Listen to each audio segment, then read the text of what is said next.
आज का शिरडी साई संदेश। जीवन में हर चीज अच्छी या बुरी घटित होने से पहले कोई ना कोई संकेत जरूर देती है। जैसे आसमान को देखकर आने वाले मौसम से संकेत मिल जाते हैं। उन संकेतों को नजरअंदाज नहीं करना चाहिए, क्योंकि उनके जरिए ईश्वर हमसे बात करता है, हमें तैयार करता है जो भी घटने वाला है उसका सामना करने के लिए। अभी तो तुम्हारा नया सफर शुरू हुआ है मेरे बच्चे। अच्छाई को उसका फल मिलने वाला है। समय दीजिए, धीरज रखिए, एक दूसरे की मदद करके आगे बढ़ना ये तो हर मनुष्य का कर्तव्य है। जिसने भूख दी है वो रोटी भी देगा।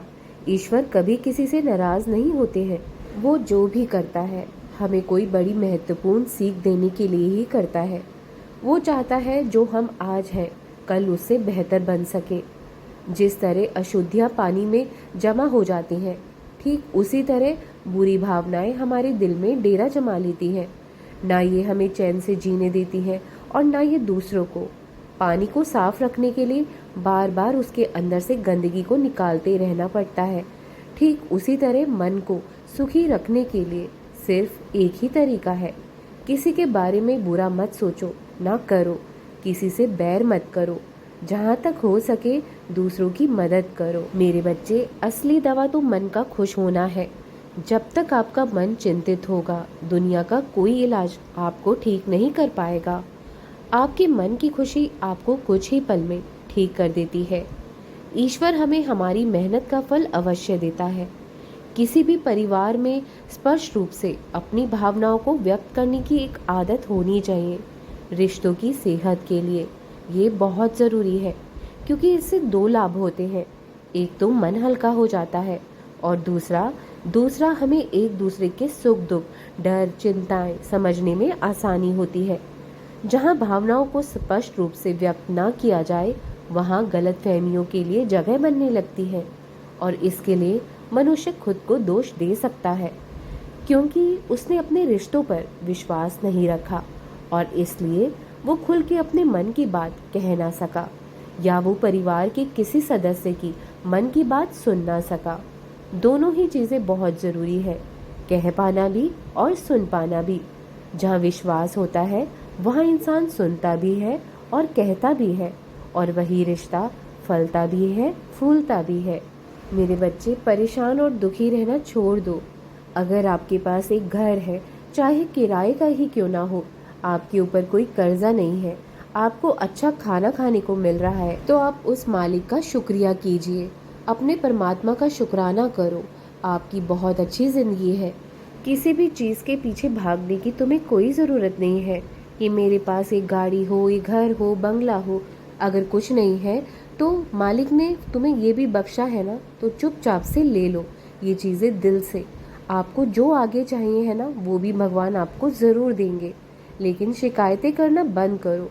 शिकायतों के बजाय शुक्राना करना शुरू कर दो, क्योंकि ज़िंदगी में एक बात तो सच हो चुकी है कि जीवन हमें जो ये मिल चुका है, और दूसरी बात कि ये सच है कि सबका जीवन जो है ना, वो एक न एक दिन ख़त्म अवश्य होना है। तो क्यों ना इसे शुक्रगुजार होकर गुजारा जाए। इंसान परेशान क्यों रहता है? क्योंकि वो रिश्ते बदलता है, दोस्त बदलता है, पर वो खुद को नहीं बदलता। उम्र भर गालिब ये ही भूल करता रहा।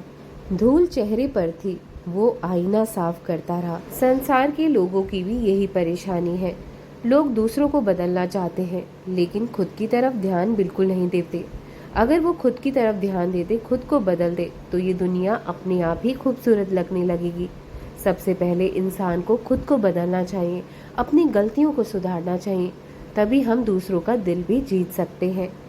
भरोसा करो तो उस शख्स पर करो जो आपके अंदर की ये तीन चीज़ें देख सके। एक हंसी के पीछे का दर्द, दूसरा गुस्से के पीछे का प्यार, तीसरा खामोश रहने की वजह।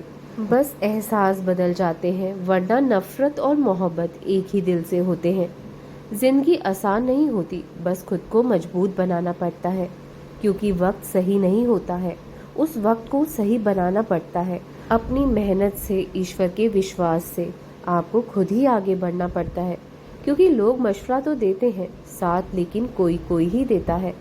अगर आपको जीवन में सुकून से रहना है ना, तो आप लोगों को उतना ही बताएं जितना कि ज़रूरी हो।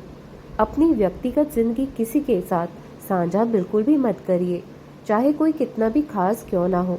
किसी ने क्या खूब कहा है कि दूसरों से जलने वाले हम नहीं, पर हमसे जलने वाले भी कम नहीं।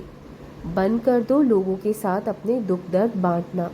बंद कर दो लोगों को हर बात अपनी बताना, क्योंकि आप कितने भी अच्छे क्यों ना हो, लोग खुद के हिसाब से ही, अपने सोचने की ताकत से ही आपके बारे में समझेंगे। अगर उन्होंने एक बार सोच लिया है कि आप गलत हो, तो आप तो क्या, भगवान भी आकर उन्हें अगर बताएंगे ना, तो वो तब भी नहीं समझेंगे। इसलिए किसी से भी अपनी बात दिल की कहना छोड़ दो। जो भी कहना है ईश्वर से करो, वो मालिक तुम्हें खुद ब खुद रास्ता दिखाता चला जाएगा। हमेशा खुश रहो। राम जी भला करें।